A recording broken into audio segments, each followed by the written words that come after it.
Enright in Hakuba Nagano. Thank you so much for joining, Dave. Thanks, JJ. It's great to be here. Thanks for the great introduction. It was kind of waiting for you to go, "Good morning, Hakuba." Is that what you do? That's I a don't great know. intro. I love that. Yeah. Now, Hakuba is famous for its amazing mountains. And Dave, you have been there for many, many years. And I think in the first interview, we were talking about how you grew up in kind of similar mountainous areas of Canada and you Yeah. feel very at home there. Is that right? Yeah. Well, I mean, I grew up on the west coast of Canada, on the Howe Sound, so between Whistler, Squamish, and West Vancouver. So yeah, right at the base of the mountains, the West Coast mountains. Did have the sort of the Pacific Ocean, or the Howe Sound, anyways, just next to us, and then the mountains in behind. So it is very similar, especially to Whistler, where there's a village community down below and big mountains up above. But I just find the scenery here to be that much more dramatic, and I think the community itself to be that much more real, in that sense, meaning that yeah, it's more of a community than a resort still. There's a lot of rice growing down below and people living their regular lives rather than always just dealing with the resort, which is kind of Whistler. So that's kind of why I moved from Whistler and found myself in Hakuba and staying here for kind of the last 25 years. Yeah, that's awesome. Can you tell us a little bit logistically, where is Hakuba in Japan?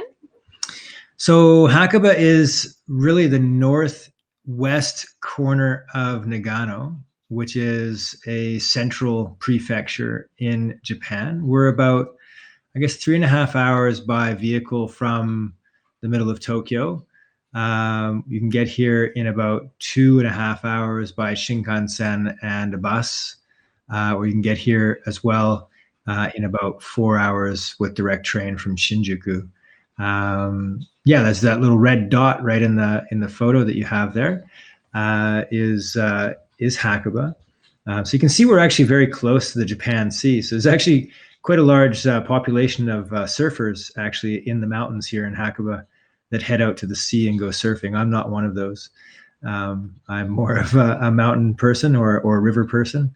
Yeah, so yeah, it's a beautiful spot, sort of landlocked area, and in the northern part of the Japanese Northern Alps.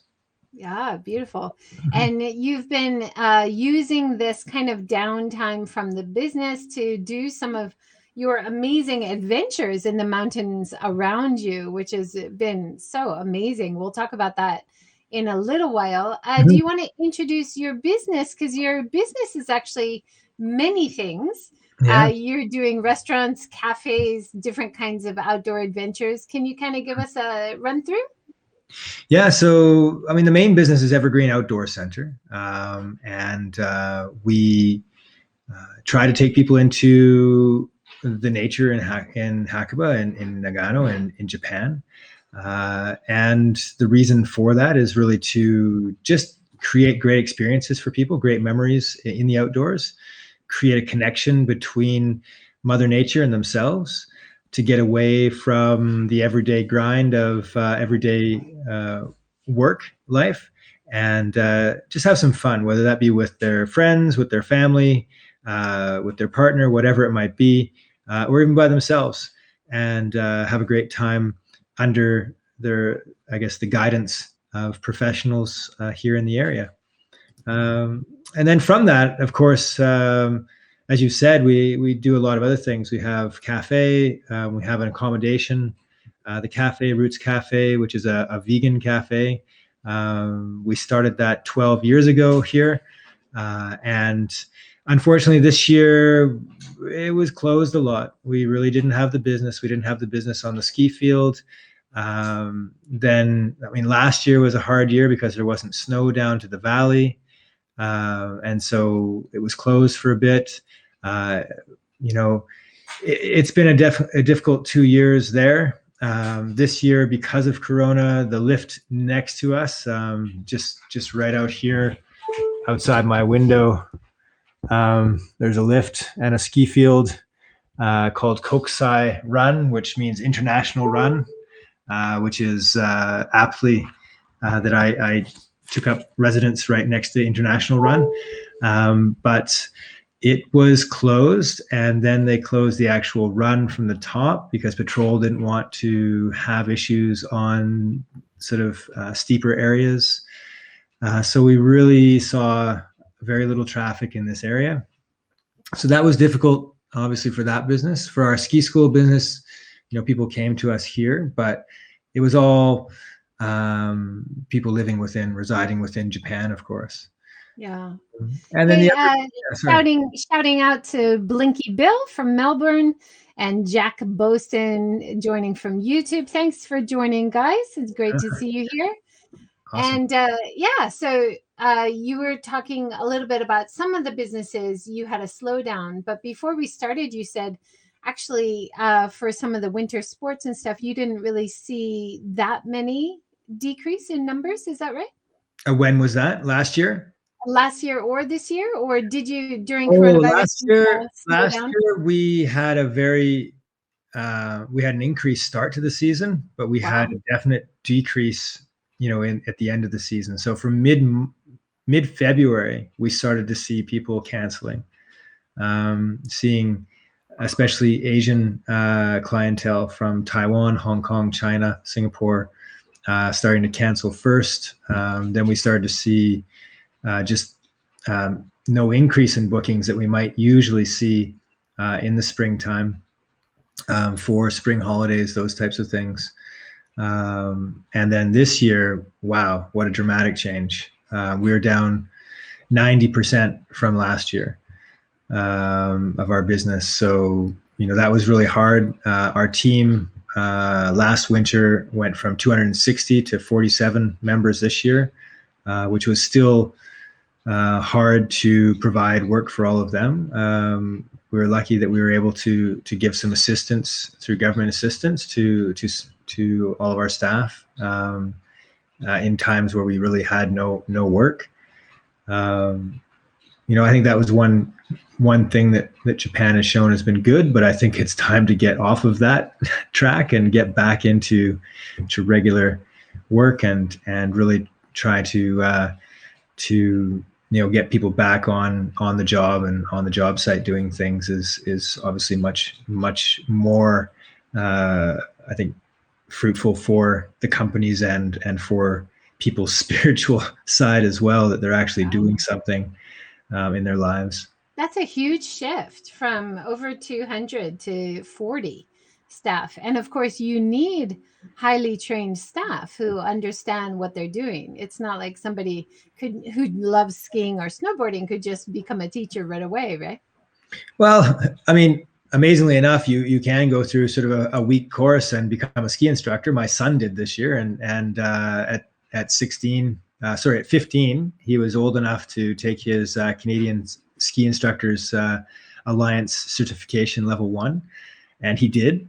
And he worked for about a week through the holidays, his first job.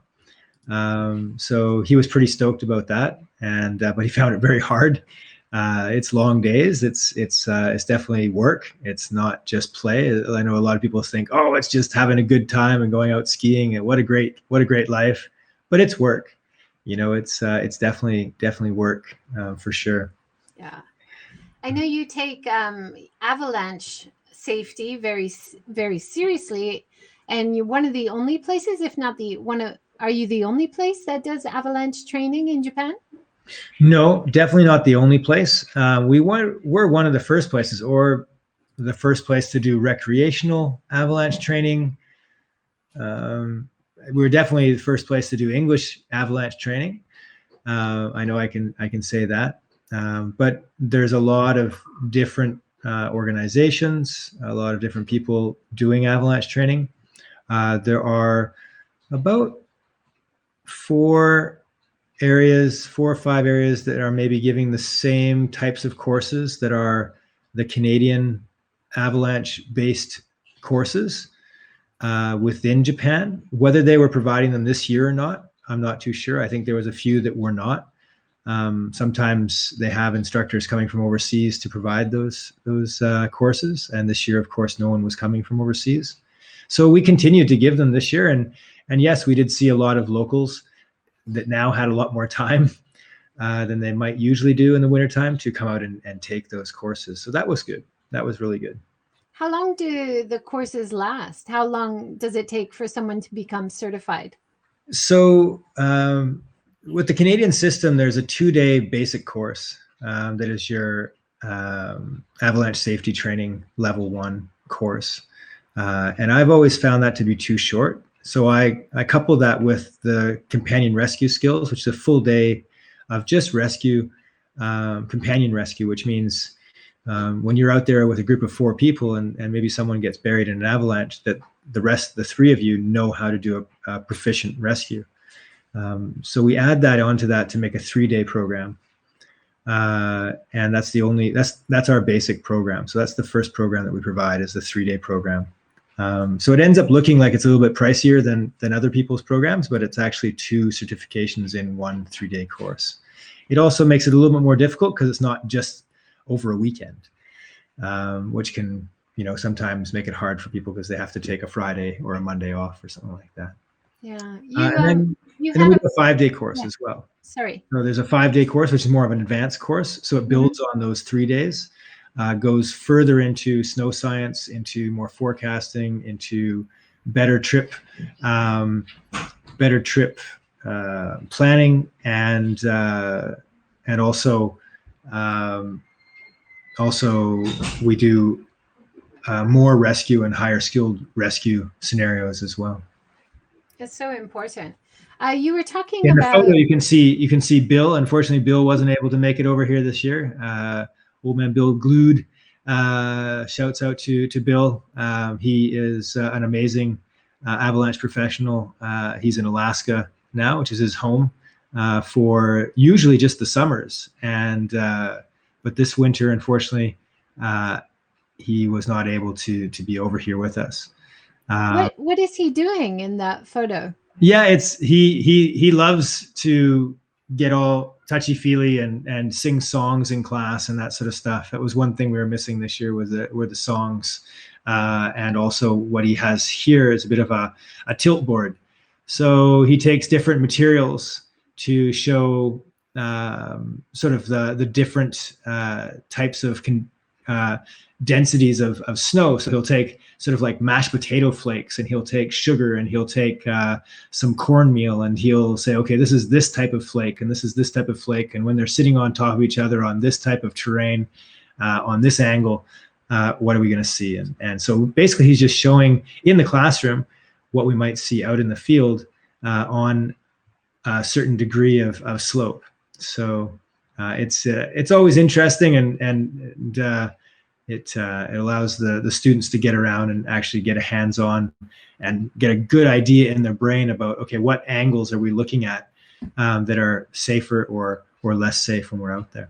Is it this time of year, kind of as things get warmer, that you have to worry more about avalanches? No.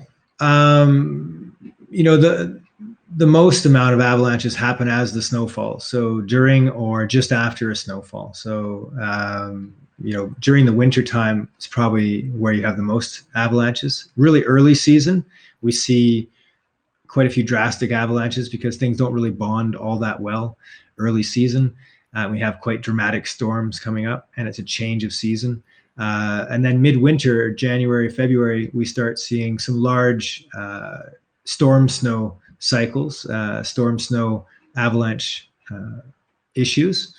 And we have everything from what's called a loose snow avalanche to a slab avalanche. But what we do see in the spring, and maybe around this time in the mountains, is we see big, like compact wet snow avalanches to ground. And those are quite scary because you don't really know when they're going to go. Obviously, if it's raining or if it's a warmer day, it's going to melt the snow faster. It's going to loosen things up, and then things may or may not release. It's kind of little bit of a crapshoot on that side of things. Now, I know for your company philosophy, you have environmentalism as one of the core principles for the business. Mm-hmm. And you also posted this photo about avalanches and people who lost their lives. And that's why you started the Avalanche certification 21 years ago. Are you noticing climate change affecting avalanches or affecting the weather since you've been there at all? Definitely changing the weather. Definitely has climate change is, it's very hard for us to say, okay, in the last decade, we've really seen a huge change, because a decade in the whole scale of things is so small.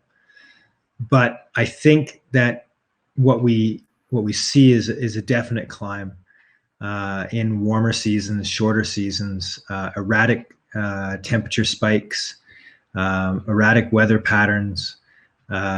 We see things. When I first came 25 years ago to now, 25 years ago, I after about 5 years of living here, I had a pretty good image of how the patterns worked and when we were going to see our first snow to the valley. And you could almost predict that 2 months out, to the week, to the day. That isn't the way now. I think probably about 5-6 years ago, I just fully gave up on the idea of trying to forecast a season based on some of the preseason, anecdotes and Farmer's Almanac kind of style sort of things that or wives' tales that the locals had on things, and also the patterns that I was seeing from before. They just weren't lining up the same way.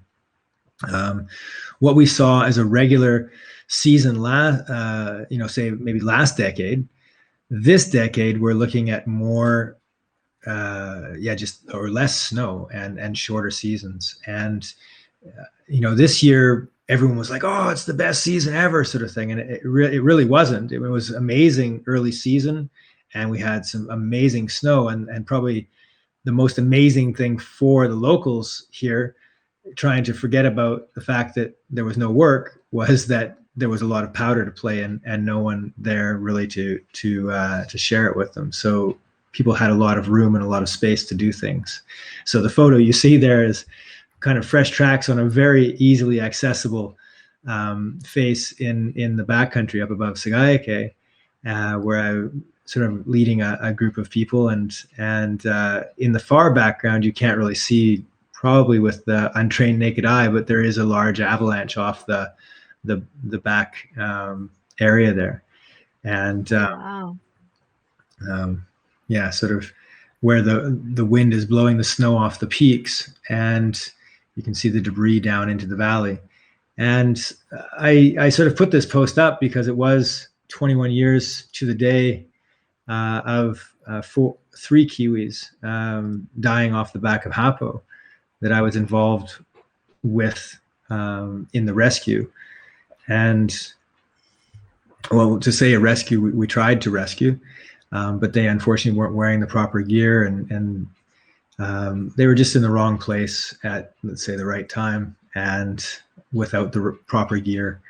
And unfortunately, the whole face released on them, and they were buried 5 meters deep in snow. So there was no way that we were going to find them and or dig them out. And even though, ourselves, volunteers, and the police, tried for sort of 3 days to get in there, and then the weather got bad. And then, of course, there's hazard of people in the area searching, getting buried by another avalanche. So the search was called off. The parents came in from New Zealand. I had a meeting with them, and they were all excited about getting the search going again. And I really had to talk to them and just say that there was no hope. There was, it's been 5 days since the accident, and these boys have been buried in snow, and you have to right now just realize that your boys are gone, and that the only chance we have to get them out now is in the springtime, and that as things start melting, we'll go back into the mountains and we'll keep our eyes out for them. And the police did a very good job of every few days coming and flying their helicopter over top of the area to see if they could see anything poking out. And the rest of us also, when we skied down in that area, had to look around to see if we could see any color coming out. And the boys were in the areas that I thought they were in, but they were so deep and we wouldn't have been able to dig down to them without a proper excavator, really. That's horrible. Yeah, it was a really tragic. So had they had training, you said they didn't have the proper gear. Is it possible to survive an avalanche if you have the proper gear and training? Well, surviving an avalanche is luck. If you're actually caught in the avalanche, maybe if you have the skills to right away outrun it, get away, yeah, of course that can happen. If you do know what's happening and maybe you're swimming or you have an airbag and you can pull that can assist you to float to the top of the avalanche. But the whole thing about training is not to get caught in the avalanches. So how do you understand the terrain that you're in? How can you understand the weather patterns that have been happening, the way the snow has been falling, the way the weather is today? Is it affecting the stability of the snowpack? And then the snowpack itself, and what types of layers do we have in the snowpack, and how are they bonding with one another? So there's a whole bunch of different things that you have to think about. There's a lot of things. Some people, especially Australians, I think when they come over, they try to make analogies between surfing and reefs and waves and the avalanches. And I don't know much about the surf, and there's a lot of dangers there, of course, underwater caves and caverns that you can get pushed into or tumbled into, those types of things. But you can pretty much look at the surf and go, that's over my ability. I'm not going to go in there today. I know there's a shoal. I know there's a reef. I know there's an undercurrent over here. Or if you don't have the experience and you don't know there's an undercurrent, or you don't know there's a reef there, or you don't know the area, then yes, you can get yourself in trouble. The thing with avalanches, it looks beautiful on the top. It's just this beautiful powder snow. You got a blue skies, kind of like where the guys are doing the test pit right there. Blue skies out there. You got snow on the ground, and you're thinking, okay, I can ride anywhere. I'm good enough to ride that slope. It's not that steep. I can ride that. But it's not your riding skill. It's not your ability in actual riding. It's your ability in backcountry travel. It's your ability to read the terrain, read the snowpack, read the weather, read your companions. And then if and when something does go wrong, do you have the skills, the skill set? Do your companions have the skills and the skill set? Have you made the right communications, the right choices together? If something goes wrong, that you can do a proper and efficient rescue, because you've only got 5 minutes, really, to be 90% sure that you're going to dig out your buddy. You really can't go over 10 minutes. Now, there was a miracle rescue last year, someone that I know, and that was a 3-hour burial. Absolutely amazing that he was dug out and he was just going into unconsciousness, but he had enough of an airspace in that area that he was able to breathe, and he was able to relax himself, not panic, slow down his heart, slow down his breathing, and pretty much get into a Zen meditative state that allowed him to survive. And he was lucky that he was dug out. His beacon, he had a transceiver on his body, but he hadn't turned it on. Oh, wow. So but they were still able to track it, or? No. Yeah. So they probed him. You can see one long straight stick in that photo, which is called a probe, which is about a 2.5 meter to 3 meter long aluminum probe that you can stick down through the snow. It will slice its way through the snow, and if it hits something, it will stop. So if it's a body or a board, you'll feel the difference, and hopefully that will allow you to then dig down to that person. So Molly has a question here. She says, do they broadcast avalanche warnings? So every day in various areas for Hakuba, for Miyoko, for Yuzawa area and Tanigawa, I believe, in the wintertime, and also in Niseko, there are bulletins, which are daily bulletins and not forecasts. So basically, it's a nowcast of what the danger is at 7 o'clock in the morning. And that can change a lot throughout the day. It can get worse or it can get better. And you really need to know how things are trending. But that's put out by JAN, Japan Avalanche Network. So you can search them out on the internet. They also put out a springtime or a early winter time bulletin for the Tateyama area as well, which is only open in the spring or in November. And you can get some good information on there. Just put your browser to instant Google Translate, and you should be able to see it in somewhat understandable English for that. But to read those things, unless you've taken a sort of an avalanche course like myself, or the courses that Jan put out themselves, it's very difficult to understand some of that information sometimes. So you really have to have a bit of training to learn how to read those. And then when you've got that information, then how does that transmit into what your actions are for that day? And so we talk a lot about in the courses about human factors, which it's a huge thing I think recently is how we think as humans and how we make decisions. And are our decisions or our feelings, do we communicate those, or do we communicate them well enough? Or do we give off the wrong signals to our partners, our companions? Are we under pressure from peer review that I'm not good enough, I'm not strong enough, not cool enough, those types of things? Are we just in a bad mental state from the day because we had a fight with a relative or a friend or whatever it is? Are we hungry or hangry, and wanting to get back fast? Are we, just not reading the signs and missing things that should be very obvious to us? Those types of things are all human factors. And then we have a lot of our own personal biases as well that we throw in there. So it's really a very, it's a very complex thing. And people think it's just about snow and it's just about weather, but it's a lot about ourselves and how we treat and respect nature.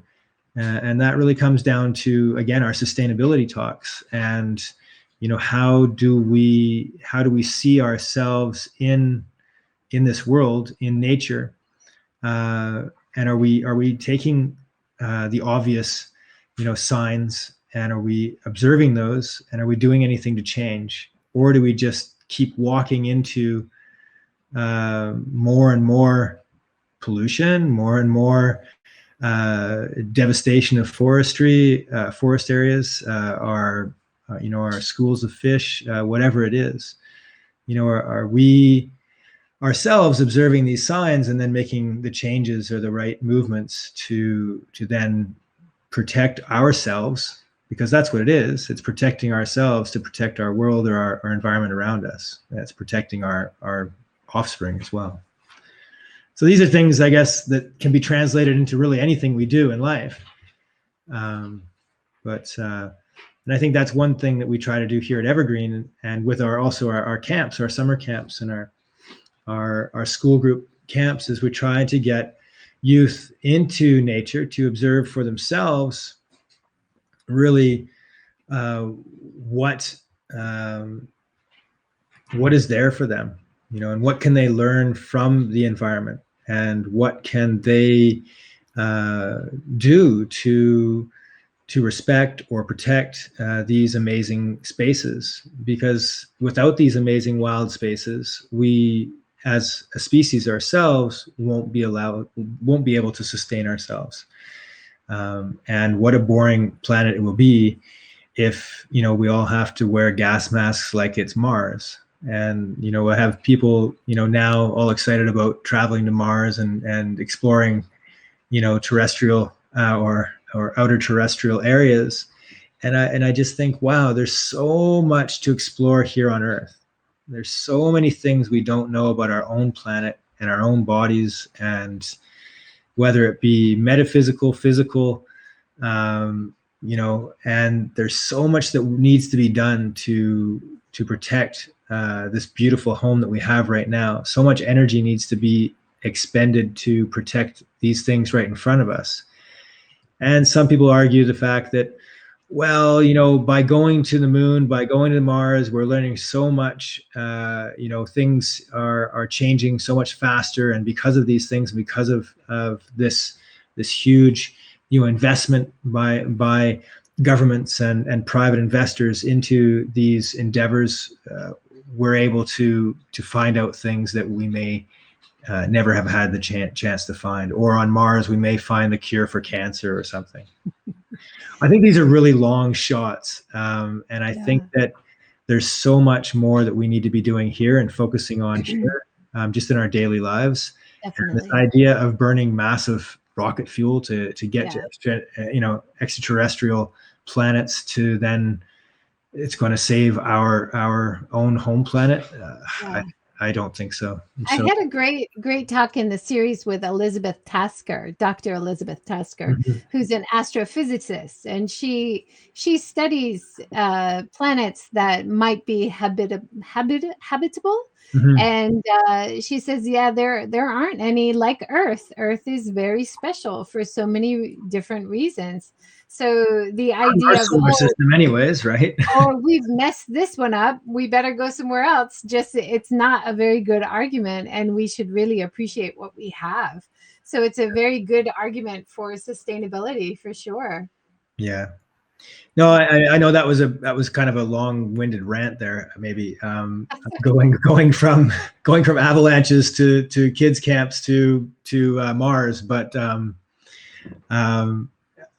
what I see, I think what I was trying to say is what I see in the youth is just the amazing wonder and their eyes opening up when they look under a leaf, or they turn over a rock, or they run up a hill, or they jump in a river, or they look at the stars, or whatever it is, and they just see themselves there in that spot, in that location, with this amazing wilderness around them.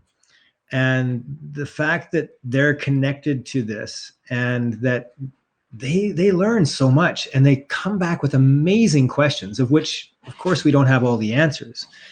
But then they say, oh, well, why don't we do this? And why can't we do this? And why are we not using this? Because I sit down with some of the junior high school and high school students, and we talk about sustainability and human impact on things.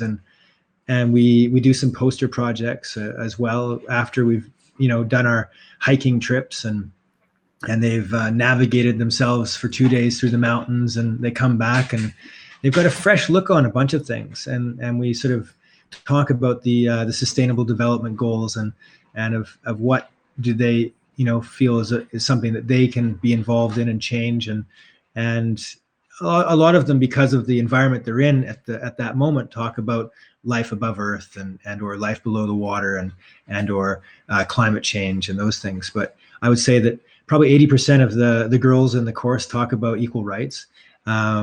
I would say that there's others that talk about infrastructure and talk about how science is going to change things, and then there's groups talking about world hunger and poverty, and these are topics that now are everyday commonplace for these youths to talk about, and it's a great place for them to bring that out, and then amongst peers have a chance to talk about it and talk about what our impact is. Even though it may be small, we're going into the mountains.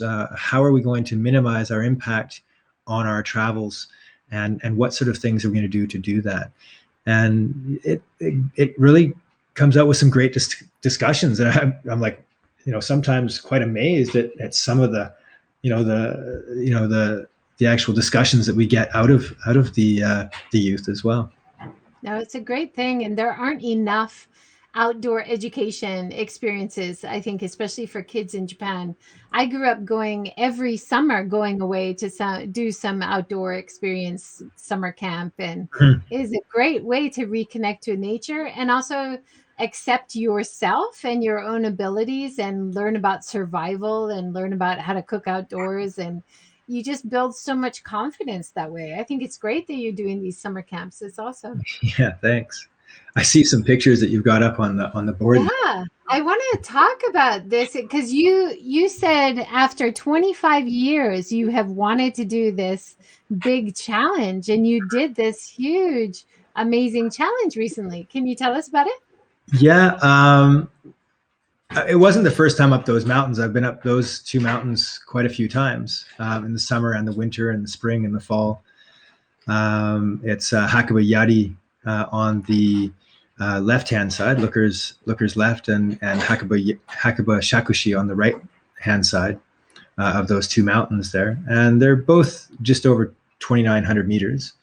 And I guess I just saw there was a weather window the next day, and I asked my lovely wife, Mariko, if it was okay for me to go up in the mountains for the day, and it was. And so I got up at 4 o'clock in the morning, left the house at 5, and went on a 12-hour sort of adventure and ski toured basically up you can see the far ridge of Shakushi, so the far right-hand corner, coming from the green map, sort of across onto the mountain there. I basically climbed all the way up that ridge, wow, up to the peak there, and when you're at the peak and you're looking down, and you can see down to the north side, there's a chute on the back side that you can't see in this photo, which is actually in the bottom middle photo, between the skis and the other one. It's a long straight chute that goes down to the Hakuba Daiseke, which is the Great Snowy Gorge. Is that the same as this one? No, that's a different one, different. actually. Okay. Yeah, that's in Kamikochi. That's Hotaka. Okay, sorry. That's another adventure. And it was all ice, but I'd never skied it, and it was right there in front of me. And I thought, well, I'm still earlier than the time I'd expected to be at the peak here, so I still have time to go back down and then climb back up. So you can sort of see the green route where it does this weird dog leg up at the peak of Shakushi there, and then goes down. So I went down, but I attached my ice pick to my ski pole. When I was in high school, I used to have these ski poles that actually had picks on the ski pole. So if you slipped on the ice, you could jam your ski poles into the ice and stop yourself. And those saved my life a couple of times too. So, wow. But that's another story. But and then so you ended up onto there and went down and then Yeah. ski back up, and I was feeling pretty good. Definitely getting tired by this point, but I still had to, get to what was my original sort of set destination, which was the top of Yari, which is this sort of pyramid peak, and ski the front face, and then sort of the first banana chute that you can sort of see. There's a couple of sort of curved snow chutes there, and I'd always wanted to ski the banana chute, is what I called it when I first came to Hakuba, and I first saw that. I was like, oh, what an amazing line. I have to ski that. And it's taken me 25 years. So when I tell people in the Avalanche courses that, the mountains will always be there, those lines will always be there. But if you rush it, you may not. So sometimes a good thing takes a while to get to. And yeah, so climbed up to the top and had a snack and changed up my shirt because it was a little bit sweaty from the climb, and I was getting a bit cold. Skied down, and then I was lucky enough to stop by the Yari Onsen. Yeah, I've got some pictures here. That looks amazing. Oh, that's a different onsen, but yeah. Oh, that's a different onsen? It looks so amazing. The outdoors and everything? But it's outdoors. It's like that, beautiful, beautiful water. And but looking out over the Hakuba Valley, and but it's too hot to just get into, so you have to shovel snow into it before you can actually get in. And And is it something like that? It's kind of like a business, or it's just out there and you find it and you go in on your own? Is it free? Well, at this point of time, like in the spring, it's just the pool is there. Wow. But in the summertime, it's actually a hut that they erect.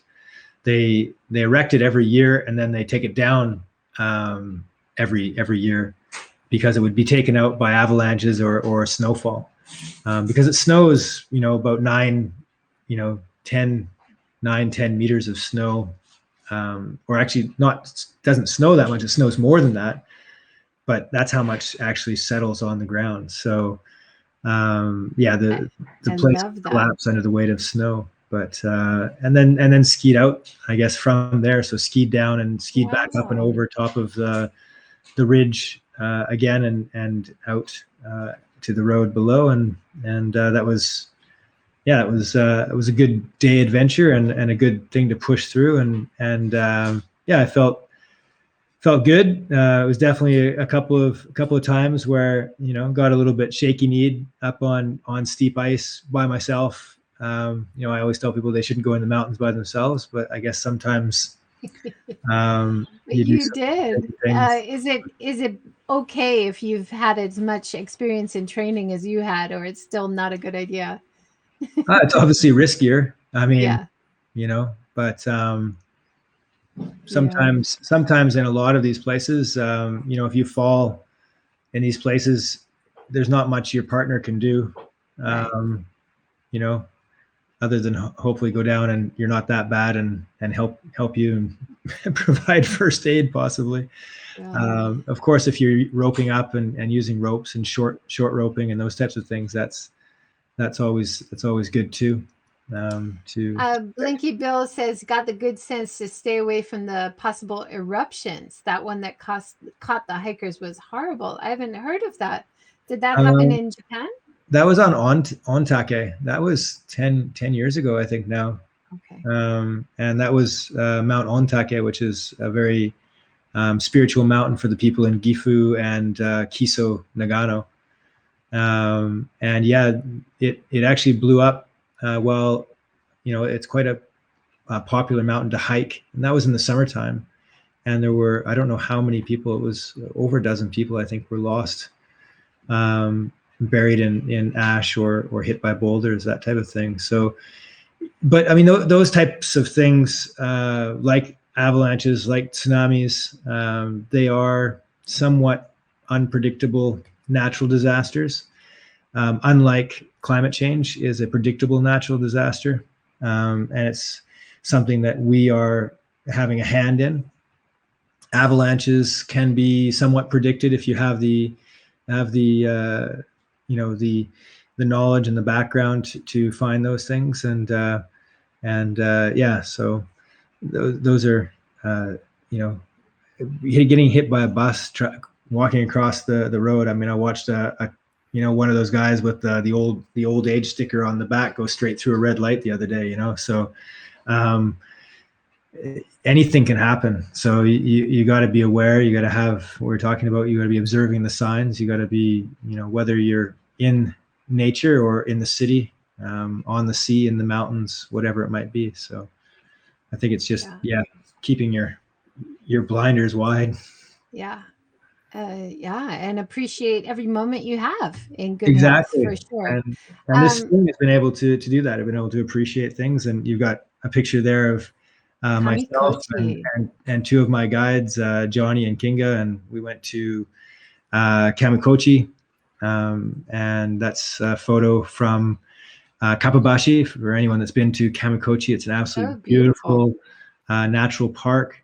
It was one of the earlier actual Kokuritsu Koen, or natural parks, that was set aside by the Japanese government back in the Edo period.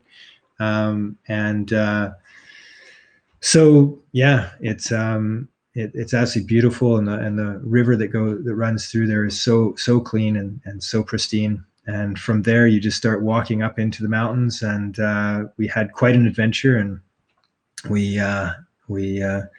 hiked for about 2-3 hours before we got to snow, and then we were able to put our skis and skins on and skin up the mountain until we got to too steep where we had to start boot packing. And because it was warm that day, the snow got very soft, and so hiking up in snow that was coming up to our knees and boot packing and setting a boot pack up the mountain.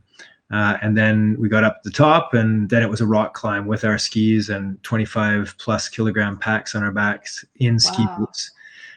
So it was a pretty strenuous and challenging climb up Hotaka, my Hotaka, and our timing. We actually had to do some rappels on ropes to get off the back of the rock that we were going up, because it was just getting too steep for us to be on there with our packs and not roping up to climb. And the time that was going to take us to climb up and over was going to be too long. So decided to rappel down on the rope and get back into snow and hike up. And then we decided just to set up camp there in a nice little col or a little saddle at the top of this couloir. Set up our tent. We had a beautiful view to the south of Fuji, and to our west of the sunset over Oku Hotaka. And the next morning we got up, packed up camp, and hiked to the peak. And then this is, I guess, Kinga skiing down or side slipping in here with her pick in one hand and her ski pole in the other, on 45 plus degree slope. With some cliffs below, and so it was with a huge 20 kg plus pack on our backs down the slope. Quite adventurous, and so that was us in the bottom at our campsite, pretty happy to be in the sun and having tea and making some lunch. So it was a great experience. The weather, we knew the weather wasn't going to be great the whole time, and we ended up heading out the next day, and we had some rains come in, but it was a really great adventure, the whole thing. And it's been great to have good companions to head out into the mountains this spring. So shouts out to all of them. Yeah, I couldn't believe when I saw that climbing photo on the rocks with your ski boots on. I can't imagine how hard that would have been with a big pack. Yeah, that actually looks like a quite easy spot. It looks like I've almost got like a nice staircase going up there, but there was some actual, some class 5 climbing there as well, using hands and getting in there and pulling up and that sort of thing, and even taking packs off a little bit and moving up a little bit and putting them back on. So it was definitely interesting. Yeah. And that was this month, was it? Yeah, that was crazy. Maybe a week or so ago. Yeah. So now you still have some snow in the mountains. Things are starting to thaw out. You said you're preparing for the summer camps and summer outdoor adventures. Can you tell us about what's happening in summer? What can people expect if they come to your area? I mean, we're basically starting our staff training on the 31st of this month, starting with mountain biking, and then we go through a whole list, a gamut of things, whether it be canoeing, kayaking, sup, rafting. We start doing some rock climbing, tree climbing, canyoning. We've got a big 6-day wilderness first responder first aid course that we're doing, which is a very high advanced level first aid, which all of our guides have the wilderness advanced first aid certification, which for us is imperative for the guides to have those things.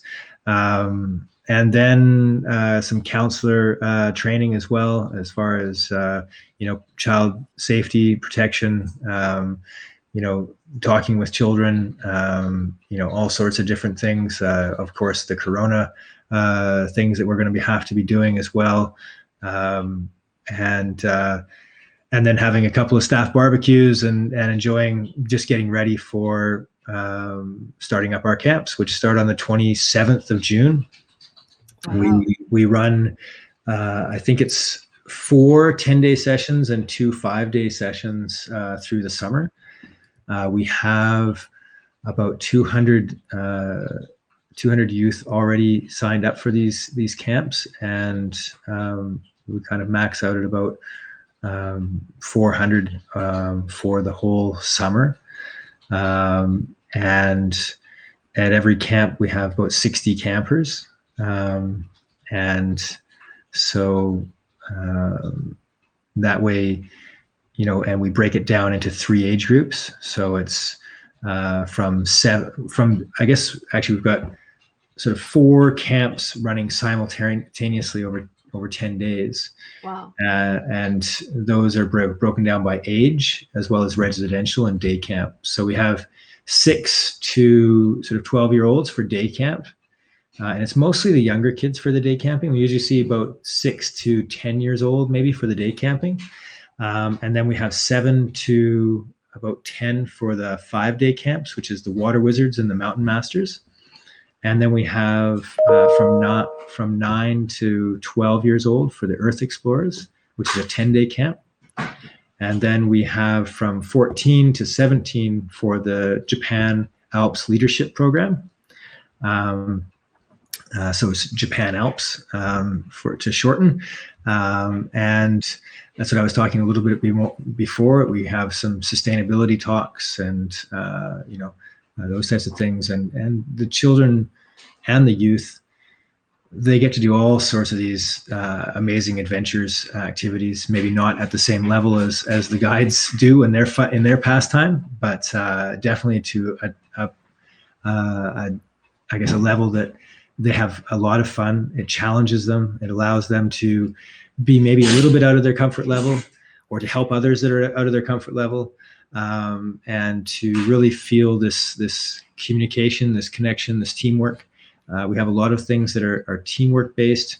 We're having to change up a few things. Last year, we did a lot of changes. We're not doing any camping with the younger children, unfortunately. So it's all accommodation, hotel accommodation. It's 4-person rooms. They stay in their own rooms. They eat with the same 4 people. They have masks on in the hotel, in the car, when we're doing things in close encounters. And then when we're outside, the masks are off and we're having fun in the outdoors. It must be so hard because it looks like you've got cafe and lodging, is it, as well as running all the different programs, outdoor adventures. It's really tricky. We've changed things up. Everyone's had to change things up in the last year a lot. Yeah. And so we haven't been running the cafe for regular business. We've really been concentrating on the youth camps. The hotel is closed down for just the youth camps to use. So basically they have their own hotel. So there's no one else in the hotel, which is great, we've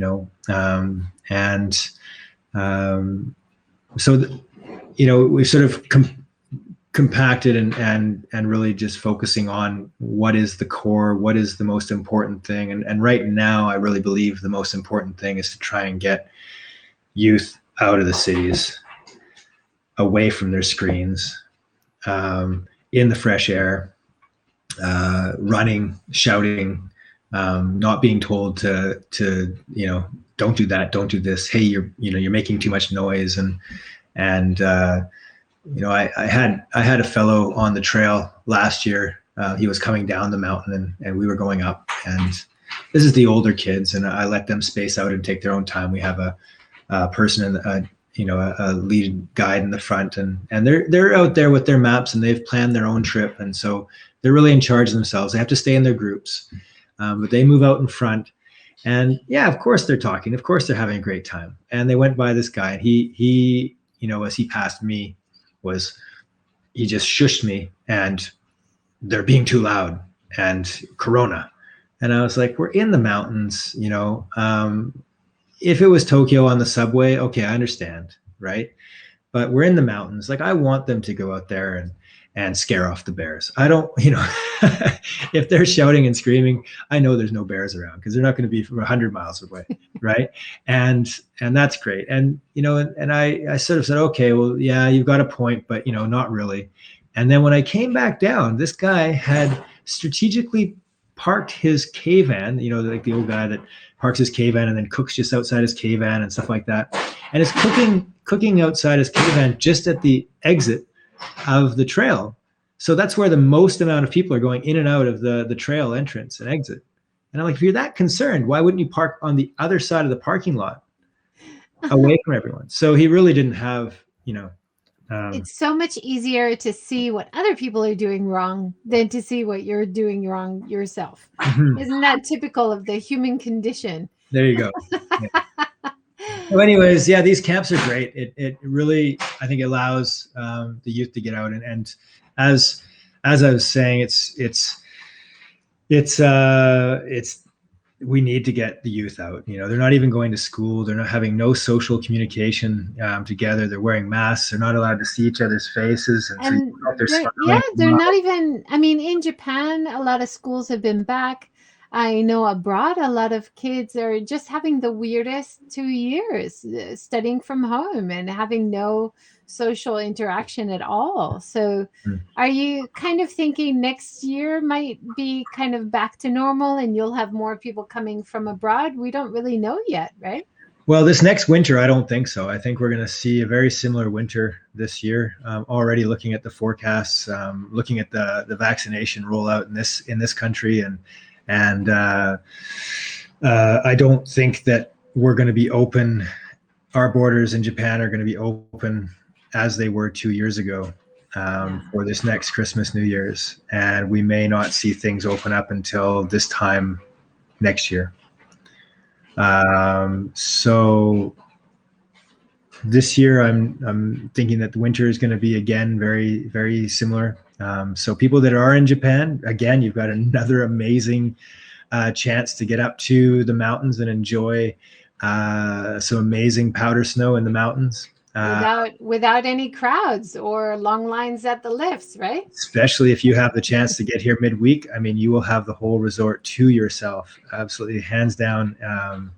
It's your powder line and your buddy's powder line, and then your powder line and your buddy's powder line right next to each other again and again and again. So very, it was kind of like going back 20 years in time for me this year with the amount of things.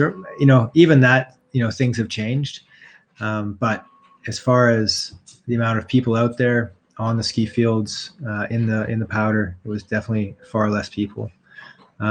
It looked like this last winter you still had some events that you were a part of. Is that right? Like a freestyle event? The free ride tour, the free ride world tour. So for 5 years we put that on. This year it wasn't an international tour. It was more qualifier tours here in Japan. So in Hakuba and in Enright ski resort, we put on those. It's our team really that does all of the mountain operations and the safety operations. And it's a huge amount of resources, huge amount of skill and knowledge and experience that goes into running those, and a lot of pressure, of course. This year for the qualifier 4, off the back of Hapo, we thought that we might get a weather window right on the first day, and it didn't happen. And then we were scrambling. We were up there every day with the guides, and it didn't happen until the very last day. We were able to run it in safety, in half decent weather, but we knew that the clouds are going to be coming in the afternoon, so we had to get it done in the morning, and we got it done, and it was great. It was everyone had an amazing time. It was just a long, fairly stressful week to get it all together. Yeah, well, it's great to see that you were able to do some of those big events, because most events around the country were canceled. But it seems like around the world, around the world, but being outdoors in the mountains seems like the perfect place Yeah, it is, and all the competitors and all of the staff. We went through 2 weeks of self testing every day, and we had to report online. And then during the contest, checking every day, and then for 2 weeks after the contest, checking. So if anyone actually came up with COVID at any time, that the whole everyone that was associated with it would be contacted. So there's all of those precautions now that are being done. It's the same thing on the camps. We do health checks every morning when the kids get up, and every night before they go to bed, and we do certain things like gargling and all sorts of different stuff to try and help out as much as we can during these times. But within this time, I believe that it's worth, especially for the children, taking a little bit of that risk, but doing everything we can to mitigate that risk, so that they can live somewhat normal lives.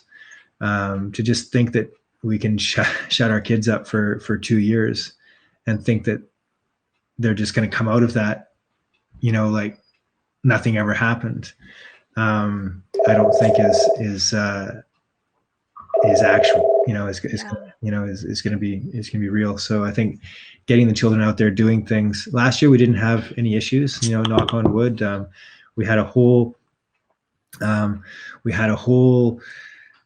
year of running within COVID, now a year and a bit, and we haven't had any incidents in Evergreen. I think that's a little bit of luck, and that's a lot of precaution.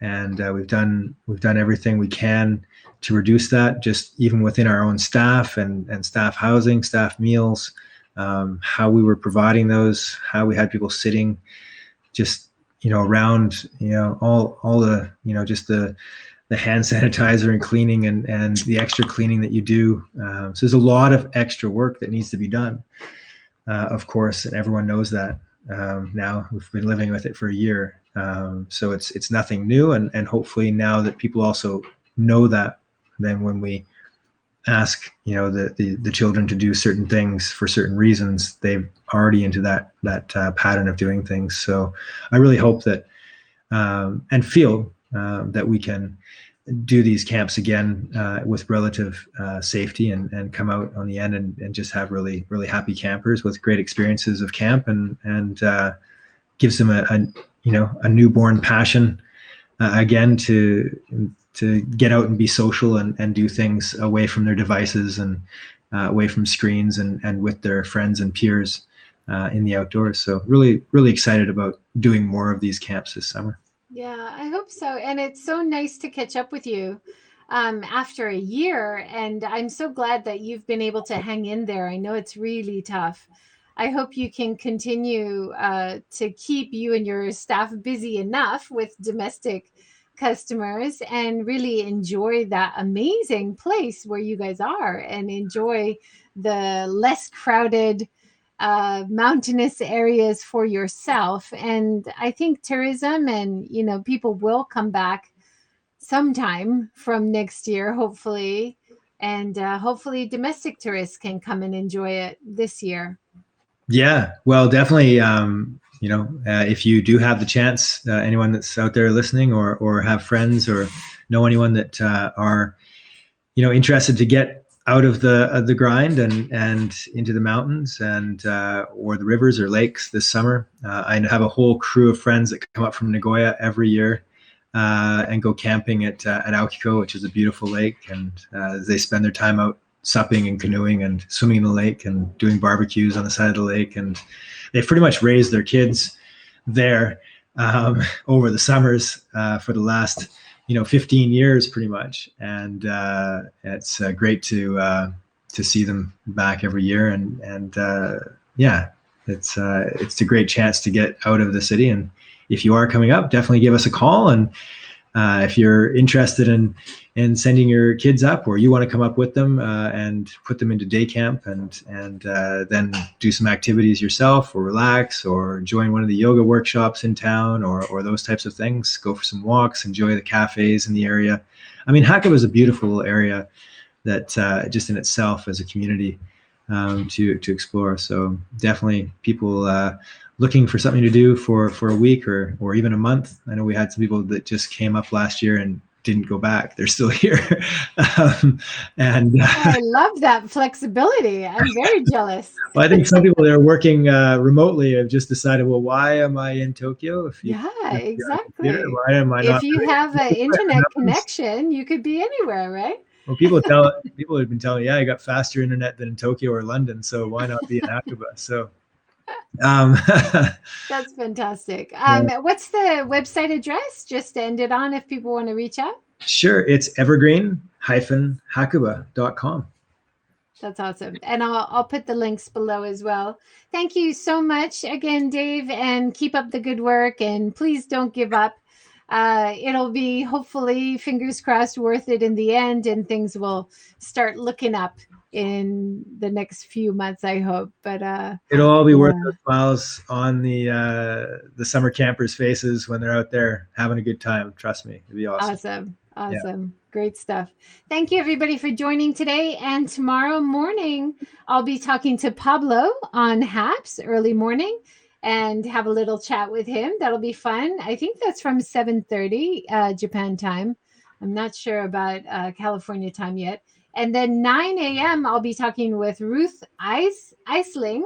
She is traveling in a van all over Japan, from Okinawa all the way up to Hokkaido with her boyfriend, and they are having an amazing adventure. So we're going to talk lots of van life adventures tomorrow, 9 a.m. Japan time. So please join us then.